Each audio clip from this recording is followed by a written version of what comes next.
Moto mkubwa uliozuka usiku wa kuamkia leo katika mtaa wa Ngoto, manispaa ya Morogoro, wateketeza kiwanda cha kutengeneza samani za ndani. Urusi na Ukraine wazidi kushambuliana kwa makombora na kuharibu makazi ya watu na kupelekea mpango wa usitishaji wa vita kusuasua.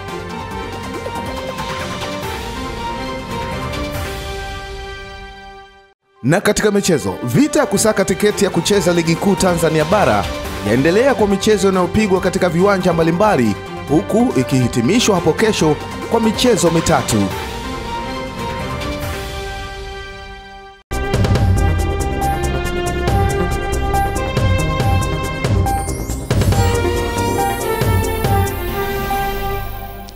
Na mtazamaji, hujambo na habari za wakati, unakaribisha katika habari ya kutwa nzima ya leo, ukiwa nami Lulu Ali. Lakini katika upande wa michezo na burudani tutakuwa naye Esther Mtebe ambaye atakupasha zaidi katika upande huu wa michezo na burudani. Lakini kwa wakati huu mimi nikwambie karibu sana, na tukianza huko mji kasoro bahari Morogoro, wananchi na wafanyabiashara wanajishughulisha na utengenezaji wa thamani za ndani, fundi furniture, katika mtaa wa Ngoto uliopo Masika, manispaa ya Morogoro, wamepata pigo kubwa kufuatia moto mkubwa uliowaka na kuteketeza mali zao usiku wa kuamkia leo. Taarifa zaidi na Jimmy Mengele inatueleza.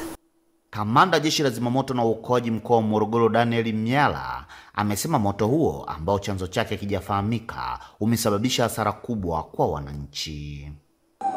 Vibanda vya biashara ambao wanatengeneza furniture mtaa wa Ngoto kwa Morogoro mjini, ambapo Jeshi la Zimamoto na Uokoaji kushirikiana na wenzetu Jeshi la Wananchi kikosi cha Mzinga tuweza kufika kwa ajili ya kupambana na moto huo, ambapo kama unavyoona moto ulikuwa ni mkubwa na vibanda vingi ambavyo vilikuwa vimewekwa kwa ajili ya kutengenezea hizi furnitures, vitanda pamoja na viti mbalimbali vinaweza kuungua. Kwa hiyo mpaka sasa hivi makadirio kama vibanda 10 au 12 ambavyo vinaweza kuungua.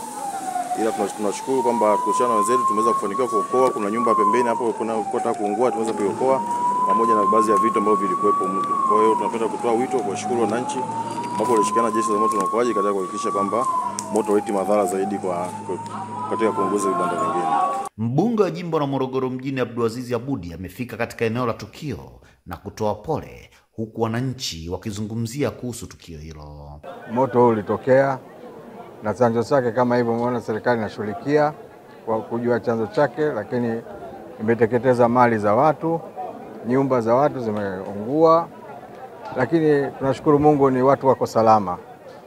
Hakuna ambayo walioweza kuathirika na moto huu kwa kuumia au kwa maana ajali hii ya moto. Lakini kubwa zaidi, bado kama mbunge wa jimbo la Morogoro mjini, bado kitengo chetu cha zimamoto kiko chini sana.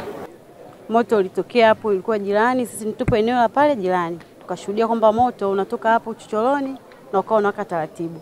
Baadaye tukaona moto unazidi kuwaka na tujajua chanzo ni nini. Na vitu vilivyoungua ni vitu vya thamani tu. Japo watu hamna aliyeungua, lakini vitu vya thamani kama mnavyoona na maeneo jirani. Na humo wote tu walikuwa wanaishi wote. Lakini hamna aliyeungua, ni vitu vya thamani vyote vilivyoungua. Chanzo cha moto hakijajulikana ndani nini, lakini ni shoti ya umeme. Sasa kati shoti inaanza kutoka, tukachukulia tu ya kawaida tunapigia fire, lakini fire nayo ikawa imechelewa. Mpaka fire inafika hapa, ina maana moto umeshafanya nini? Umezidi kupitiliza. Kikubwa tu tunamshukuru Mwenyezi Mungu, hakuna ambaye amepata majeraha yoyote na baadhi ya maatido tumeokoa. Jimmy Mengele, Channel 10 Morogoro. Na mtazamaji, huko mjini Moscow, Wizara ya Ulinzi wa Urusi imesema mifumo yake ya ulinzi wa anga imezidungua drone 47 zilizorushwa na Ukraine katika mashambulizi yaliyolenga miji mitano na ambayo yamewajeruhi watu 6.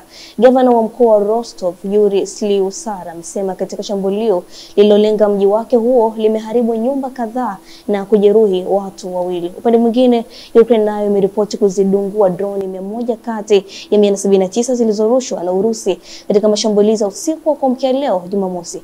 Jeshi la anga la Ukraine limeongeza kwamba droni zingine 63 zilipotezwa mwelekeo, ingawa uharibifu umeripotiwa katika maeneo ya mji ya Zaporizhia Kharkiv, Sami na Kyiv. Urusi na Ukraine zimeongeza mashambulizi ya anga wakati ambapo Rais wa Marekani Donald Trump akishinikiza Urusi kukubaliana na Ukraine katika mpango wa usitishaji wa vita hivyo vinavyoendelea kwa zaidi ya miaka mitatu sasa. Tukiwa bado katika ukanda wa Afrika Mashariki, mawaziri wa mambo ya kigeni wa mataifa ya Ujerumani, Ufaransa na Uingereza wametoa mwito wa kurejea mara moja kwenye mpango usitishwaji wa mipango yanayoendelea katika ukanda wa Gaza. Katika taarifa ya pamoja iliyochapishwa na tovuti ya serikali ya Uingereza, mawaziri hao wameeleza kwamba kurejea kwa mashambulizi ya Israel huko Gaza kumerudisha nyuma matumaini ya watu wa Gaza mateka wanaoshikiliwa na watu wa ukanda huo mzima. Kauli hiyo pamoja inakuja siku moja baada ya waziri wa ulinzi wa Israel Katz kutishia kwamba vikosi vyao vitayapora maeneo zaidi ya ukanda wa Gaza na kuwaamuru watu katika ukanda huo kuondoka. Lengo likiwa ni kuweka shinikizo zaidi kwa kundi la wapiganaji wa Hamas kuachilia mateka wanaowashikilia. Siku ya Jumanne, Israeli ilianza kuishambulia Gaza na kusambaratisha makubaliano ya kusitisha vita iliyokuwepo tangu mwezi Januari. Hadi sasa zaidi ya watu 500 wameuawa kutokana na mashambulizi hayo, kwa mujibu mamlaka ya afya Gaza inayosimamiwa na Hamas. Na mtazamaji, tukiwa bado tunaangazia taarifa ya habari, wananchi zaidi ya 28,000 katika vijiji 9 vilivyopo wilayani Nzega wameondokana na adha ya maji iliyokuwa kiwakabili kwa muda mrefu baada ya wakala maji safi na usafi wa mazingira vijijini Ruasa kukamilisha miradi mitatu ya maji katika vijiji hivyo ambavyo ina thamani ya zaidi shilingi milioni 4. Mwanahabari wetu Upendo Salwa ana taarifa zaidi. Ni simulizi ya wanawake hao wilaya Simanjiro kijiji cha Nadonjukin wakizungumzia juu ya hali ya maji kwao kabla ya kupatiwa mradi huu unaozinduliwa na mkuu wa wilaya Simanjiro Franki Lulandala kwenye maadhimisho ya wiki ya maji wilayani hapa. Kweli ndoa nyingi zilikuwa zinakosa amani kwa sababu mama anapotoka saa 12 asubuhi kurudi nyumbani hadi saa 12 jioni. Kwa hiyo huna muda kukaa kumpikia watoto wala muda kukaa kumhudumia yule baba nyumbani. Anapochelewa saa nyingine wababa wengine wenye hasira wanakutandika. Lakini kwa kweli sisi wanawake wa kijiji hiki cha Nadonjuki mahali kulipo mradi mkubwa huu wa maji tumeupokea vizuri mradi. Kupata maji hapa ilikuwa unatembea zaidi ya kilomita 10 ndo upate maji. Lakini kwa manufaa tu ya karibu, maana maji yameshakuwa karibu, kwa hiyo ndio ukiwapeleka unachotea maji kwa haraka na kuwarudisha. Kwa hiyo sasa hivi kunda wapo wanafaa tunawafanyia kazi, lakini si ile kazi ya kuumiza kama zamani, maana tulikuwa tukienda kilomita ya mbali. Wananchi wanasisitizwa kutumia kikamilifu mradi huu si tu kwa matumizi ya nyumbani, bali pia hata kubuni miradi ya bustani za mboga kusaidia kupambana na udumavu, ambapo mkoa wa Manyara ni kati ya mikoa hapa nchini inayoongozwa kwa udumavu. Kuchota mbali na punda, sasa maji yatatoka nyumbani, na tumesema watu waingize maji nyumbani kwao. Wanaolipia kwa vigezo mlivyoviweka wapelekewe maji na kusiwe na chenga nyingi na zisikie mchezo wa rushwa. Maji haya yakufikie kwa gharama za kawaida.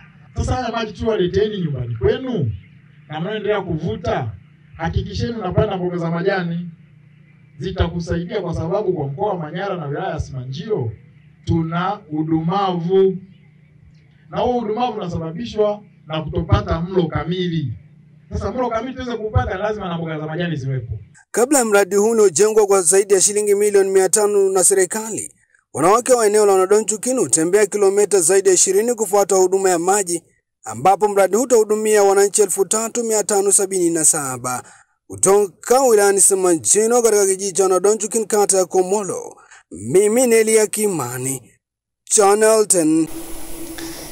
Jeshi la polisi nchini limeendelea kuwatambua askari polisi wanaotekeleza majukumu yao kwa weledi na uadilifu na kuwapatia sifa na zawadi kutokana na kitendo chao cha kuliletea sifa jeshi hilo kwa kuonesha wajibikaji kwenye utekelezaji wa maelekezo na maagizo mbalimbali kutoka kwa viongozi wao. Akizungumza wakati wa hafla ya utoaji wa sifa na zawadi kwa askari polisi 6 waliofanya vizuri zaidi kwa mwaka 2024, mkuu wa chuo cha taaluma cha polisi Dar es Salaam, naibu kamishna wa polisi DCP Dr. Lazaro Benedict Mambo sasa amesema askari hao wameonyesha weledi mkubwa katika wajibikaji wao, ufuatiliaji wa miongozo mbalimbali ambayo imesaidia kuleta mafanikio ndani ya jeshi la polisi. Aidha, DCP Dr. Lazaro Mambo sasa amewapongeza wadau mbalimbali wanaendelea kushirikiana na chuo cha taaluma ya polisi Dar es Salaam katika maeneo tofauti ikiwemo masuala ya kitaaluma, huku wakitoa wito kwa askari wa vyombo mbalimbali kuendelea kujituma na kutenda kusimamiwa kwa kuhakikisha wanatafuta ufumbuzi wa changamoto zinazojitokeza ndani ya jamii ikiwemo uhalifu na wahalifu. Uchaguzi wenu ulikuwa sio rahisi kupatikana kwa sababu karibu wote wana sifa hizo. Kwa hiyo nichukue fursa hii kwa niaba ya management ya chuo kwanza wapongezeni nyie ambao mmepata bahati ya kushikwa mkono lakini kupata zawadi hizo za kutoka kwa mkuu wa jeshi la polisi nchini. Kazi zenu si za kutafuta, zinaonekana. Kuanzia maafisa, wakaguzi na askari wa vyombo mbalimbali. Na wapongezeni sana. Nidhamu ya chuo iko vizuri.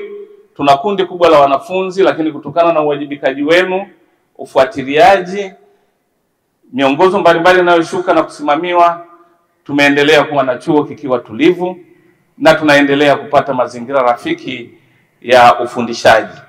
Lakini pia mazingira hayo yanakuwa ni rafiki kwa ufundishwaji.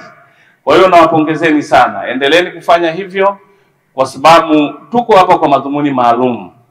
Madhumuni maalum tulionayo ni kusimamia kile ambacho mkuu wa jeshi la polisi nchini Afande Camillus Mongoso Wambura anaendelea kukitarajia sisi tukisimamie.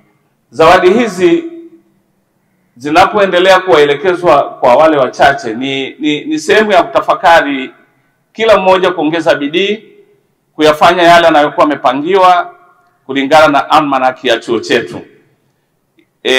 Zawadi hizi tunapeana kama mbio za vijiti. Kwa kuwa wote mnafanya vizuri, basi kila mmoja jitahidi kwamba mwaka huu 2025 kwenda 26 basi atakuja na yeye kuja kusimama hapa pokee kwa niaba ya wenzake. Na mtazamaji, huko mkoani Kagera, viongozi wa dini pamoja na wazee katika kata Bukoba, Manispaa Bukoba, kwani Kagera wametembelea na kukagua ujenzi wa bandari ya Bukoba na kuipongeza serikali kwa kutoa bilioni 19.4 kuboresha bandari hiyo ambayo itakuwa mkombozi kwa wafanyabiashara na wananchi wa mkoa wa Kagera. Taarifa zaidi na mwandishi wetu Jacques Joakim kutoka mkoani Kagera inatueleza zaidi.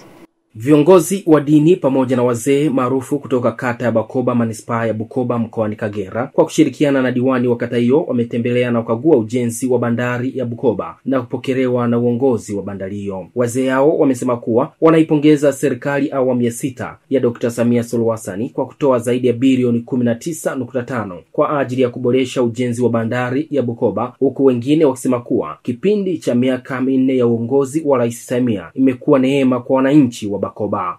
Nimshukuru Mheshimiwa Rais wa Jamhuri ya Muungano wa Tanzania ambaye yeye binafsi alichukua, maana bilioni 19.5 ni fedha nyingi.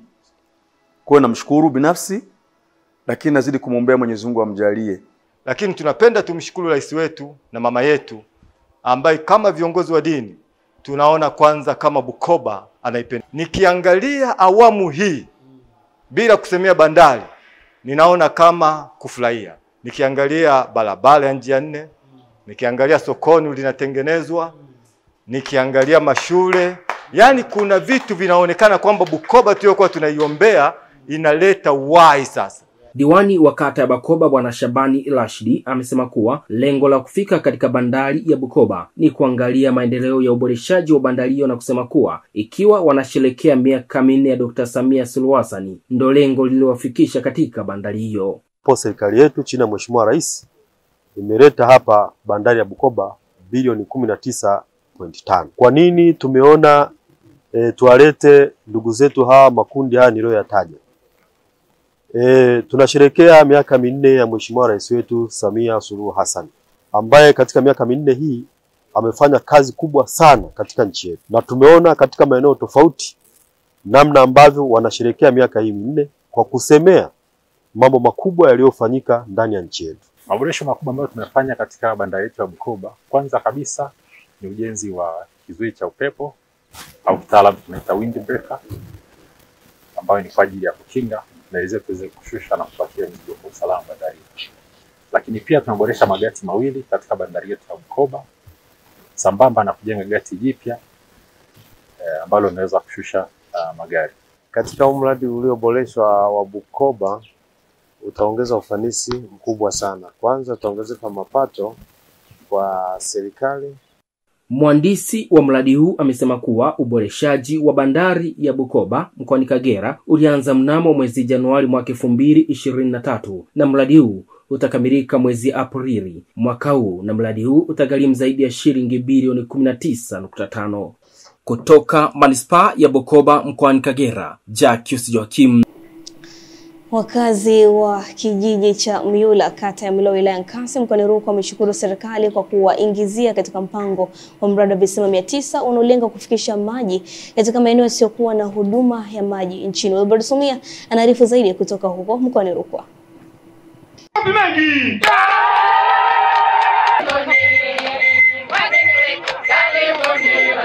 Kijiji cha Myula kina wakazi zaidi ya 4300 kimeanza ujenzi wa mradi wa maji ambao umewekewa jiwe la msingi na mkuu wa wilaya ya Nkasi Peter Ambrose Lijualikali. Mpongeze Daktari Samia Suluhu Hassan, Mheshimiwa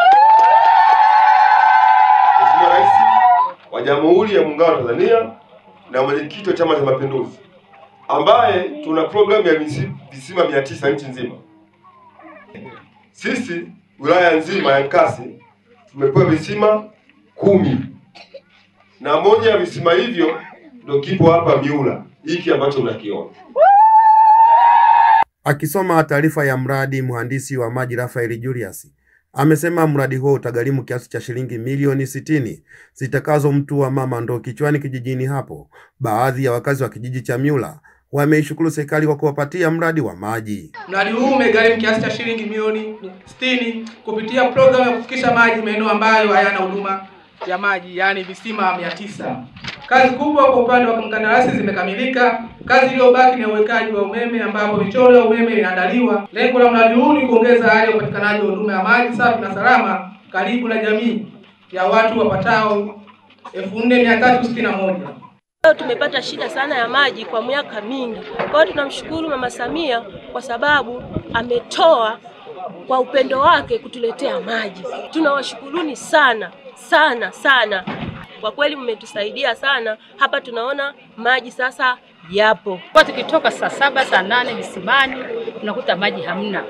Watu wamechota wanashinda kuanzia saa 1 mpaka saa 9 mtu yuko kisimani. Kwa tunawashukuru sana viongozi pamoja na viongozi wa kijiji, mwenyekiti pamoja na Rais Samia, tunamshukuru sana. Kutoka mkoani Rukwa, Wilbard Sumia, Channel 10+. Na mtazamaji, huyu ni mwanahabari wetu Wilbard Sumia kutoka huko akituhabarisha, na ndio anayetupeleka moja kwa moja kwenda kuungana na Esther Mtebe katika upande wa michezo na burudani. Mimi ni Lulu Ali na hii ni Channel 10+. Baki nasi.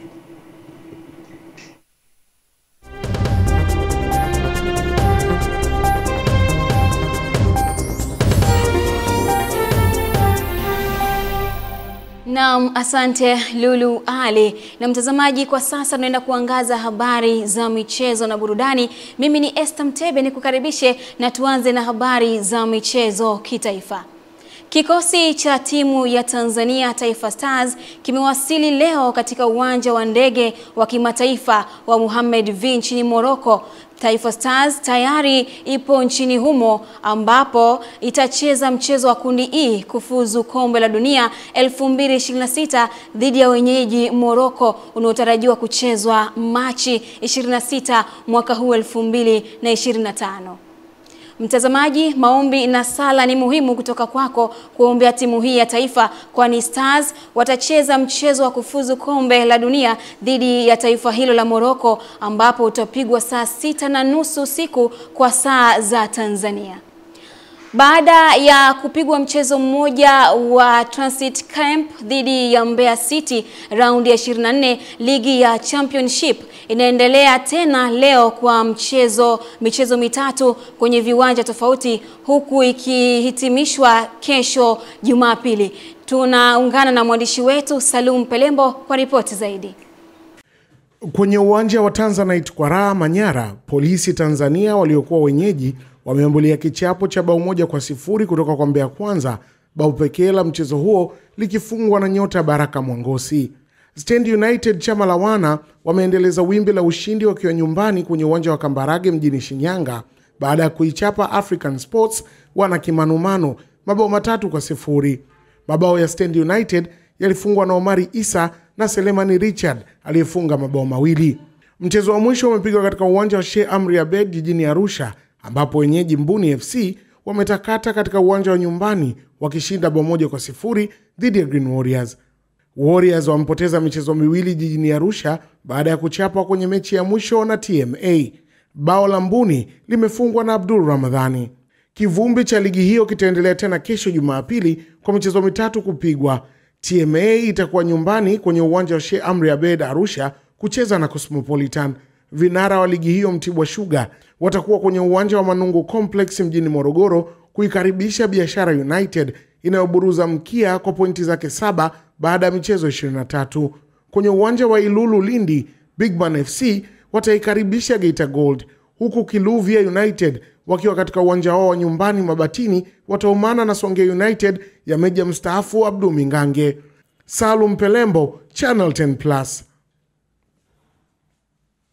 Uongozi wa Tabora umefikia makubaliano ya kuachana na kocha wao mkuu Innocent Kiazidi, huku nafasi yake ikichukuliwa na Genesis Mang'ombe kutoka Zimbabwe. Sababu za kuvunjwa kwa mkataba wa Kiazidi bado haujajulikana wazi, lakini uongozi wa timu umeeleza kuwa taratibu za kiuongozi zinaendelea na zitakapokamilika mashabiki na wadau wa timu hiyo watajulishwa.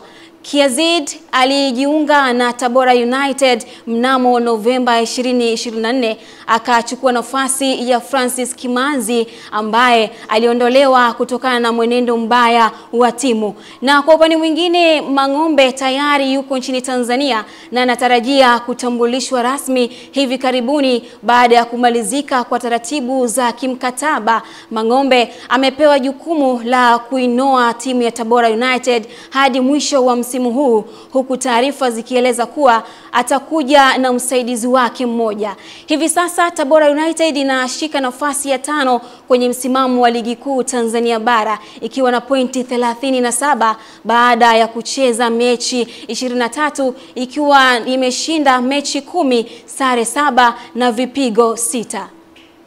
Taarifa hiyo kutoka Tabora inahitimisha habari za michezo kitaifa. Tuungane na Juma Abdurahmani kwa habari za michezo kimataifa. Klabu ya soka ya Liverpool imeongeza juhudi katika harakati zao za kuwania saini ya kiungo wa RB Leipzig raia wa Uholanzi Xavi Simons mwenye umri wa miaka 21 ambaye anauzwa kwa kiasi kisichopungua euro 80 milioni. Xavi ambaye dirisha lililopita pia alikuwa akihitajika na vigogo wa Ulaya kabla ya kuamua kusaini mkataba wa kudumu na Leipzig akitokea PSG. Msimu huu amecheza mechi 25 za michuano yote na kufunga mabao 8. Awali bei ya star huyu ilitajwa kuwa ni euro milioni 100, lakini Leipzig ipo tayari kumwachia iwapo itapata euro 80 milioni. Kocha Arne Slot amevutiwa na fundi huyu kwa sababu mbali ya kucheza kama kiungo, mshambuliaji pia anaweza kutumika kama mshambuliaji wa mbele. Licha ya kupewa nafasi kubwa ya kumpata, Liverpool itatakiwa kushinda vita dhidi ya timu nyingine ambazo zinahitaji saini yake, ikiwemo vigogo wa soka la German Bayern Munich na Manchester City. Mkataba wake unatarajiwa kumalizika mwaka 2027. Mimi ni Juma Abdurahmani na hii ni Channel 10+. Asante Juma Abdurahmani kwa habari hizo za kimataifa. Na sasa ni ule wasaa wa kujua kunani katika upande wa habari za burudani. Kwenye ulimwengu wa burudani, si wasanii wengi wa Kiafrika wanaojitokeza hadharani kuonyesha msimamo wao kuhusu masuala muhimu ya kimataifa, hasa yanayohusu migogoro ya kisiasa na kibinadamu. Hata hivyo, Zuchu ameonyesha kuwa yeye ni msanii mwenye hisia za kipekee kwa jamii ya Gaza. Kupitia Instagram story yake, mara kwa mara amekuwa akiweka video ya ujumbe wa kuhamasisha watu waombe dua kwa ajili ya Wapalestina wanaokumbwa na madhila ya vita. Ingawa machapisho yake hupotea baada ya saa 24, ishara yake ina uzito mkubwa. Inathibitisha kuwa si tu anaguswa na yanayoendelea, bali pia anatamani kuona watu wengi wakishiriki katika maombi na uungwaji mkono wa Gaza. Katika kipindi hiki cha vita, Zuchu amekuwa mmoja wa wasanii wachache wa Bongo Flava wanaoonyesha dhamira kuunga mkono jamii ya Gaza, jambo ambalo si la kawaida kwa wasanii wengi wa Afrika Mashariki. Tendo hili linaweza kuonekana dogo kwa wengine, lakini kwa mashabiki wake na wale wanaofuatilia mgogoro wa Gaza ni ujumbe wenye nguvu. Inadhihirisha jinsi muziki na ushawishi wa wasanii unaweza kutumika sio tu kwa burudani, bali pia kwa kusimama na jamii zinazoathirika duniani. Shabani Mpute, Channel 10 Plus. Na hivyo ndivyo tunahitimisha leo hii katika habari za michezo na burudani. Nirejeshe kwake kijiti Lulu Ali kwa ajili ya kuhitimisha habari kwa usiku huu wa leo.